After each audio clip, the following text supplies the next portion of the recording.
நாங்கள வேலைக்கு போறவங்க லேடிஸ் எல்லாரும் நாங்க வேலை செஞ்சுட்டு இந்த ஊருக்கு வர முடியல. திரும்பி அங்க எங்க சொந்தக்கார வீட்டுக்குள்ள போய் படுக்கிறதா இருக்குது. எங்களுக்கு தலைவிதியா இந்த ஊர்ல எடுத்து போட்டு எங்களுக்கு தலைவிதியா இது மாதிரி எல்லாம் நடக்கணும்ட்டு நாங்க எவ்வளவு கஷ்டப்படுறோம். எவ்வளவு கிடையாது. அங்க கண்ணீரும் கம்பளமா தான் இருக்கும். கரண்ட் இல்லாம பிள்ளைங்க எல்லாம் சின்ன சின்ன குழந்தைங்க எல்லாம் அழுகுது. ரொம்ப சித்திரவதை பண்ற மாதிரி இருக்கு எங்களுக்கு. அப்புறமா எங்களுக்கு ஸ்கூல் சரியில்லை. ஸ்கூல் கொஞ்சம் அது பிள்ளைங்க அது கொஞ்சம் சுத்தம் இல்லாத அந்த மாதிரிலாம் இருக்காங்க. டீச்சருங்க கொஞ்சம் அதிகப்படுத்தணும். எங்களுக்கு எல்லாமே கொஞ்சம் சரி பண்ணணும். டீச்சர் வசதி இல்ல, தண்ணி இல்ல, சரியா கரண்ட் வர மாட்டேங்குது. குப்பைக்காரங்க சரியா வர மாட்டாங்க. ஒரு 4 வாரமா தண்ணிக்கு போராடிதான் கிடக்குறோம். அங்க வீட்டாண்டெல்லாம் போராடி தான் நாங்க இங்க உட்காந்து நாங்க இங்க உட்காரணும்னு எங்க தலையத்தே கிடையாது. எங்க இடத்துல நாங்க இருந்திருந்தா எங்களுக்கு தேவையில்லாதவங்க கூட்டிட்டு போட்டாங்க. எங்களுக்கு புது அரசாங்கம் தான் எங்களுக்கு நல்ல ஒரு வழியை காமிக்கணும்.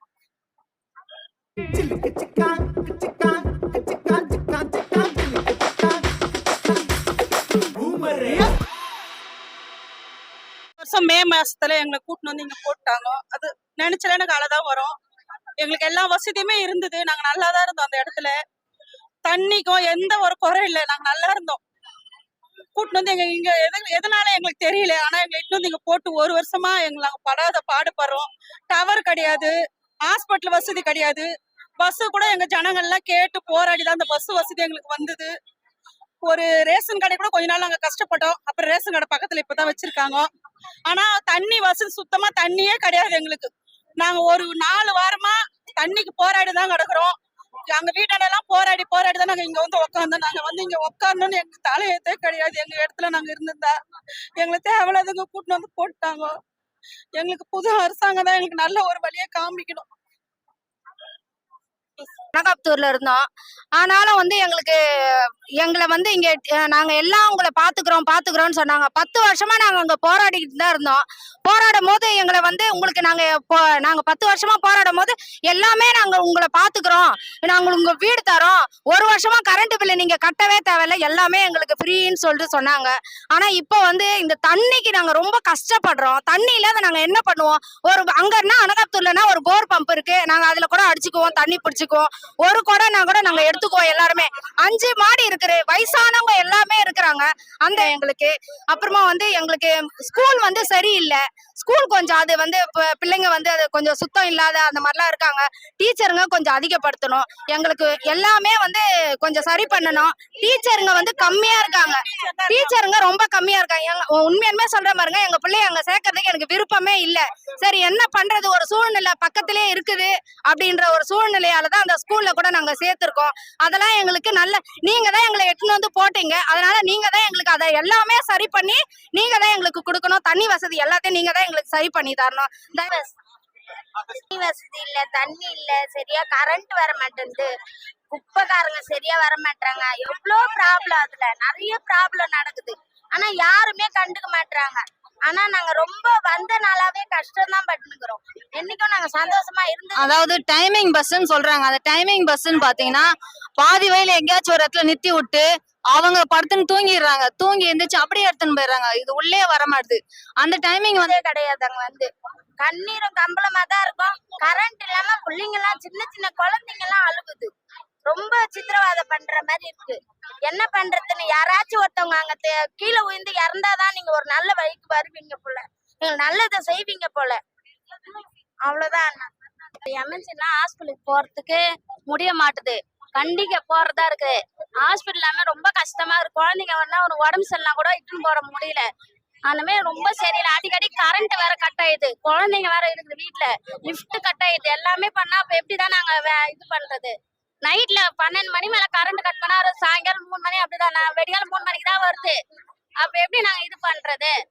பிள்ளைங்க ஸ்கூல் கூட போல தண்ணி வரலாம. அவ்வளவு கஷ்டமா இருக்குது.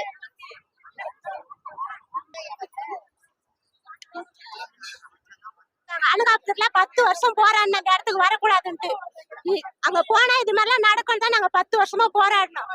கீரை பக்கத்துக்கு வரக்கூடாதுன்னு நாங்க போராடினோம். எங்களை வள்ளிக்கட்டாயமா தூக்கின்னு இந்த இடத்துல போட்டாங்க. உங்களுக்கு எல்லாம் நாங்க செஞ்சு தரோம், எல்லாம் நாங்க முன்ன பாக்குறோம். உங்களுக்கு எந்த கஷ்டம் வராது. அங்க போனா நாங்க இருக்கிறோம் உங்களுக்கு பாதுகாப்பான்னு சொல்லி எங்களை எடுத்துட்டு போட்டாங்க. இன்னைக்கு பார்த்தா பஸ் வசதி கிடையாது. 8:30 மணிக்கு மேல பஸ் கிடையாது. கீரை பக்கத்துக்கு வரதுக்கு 8:30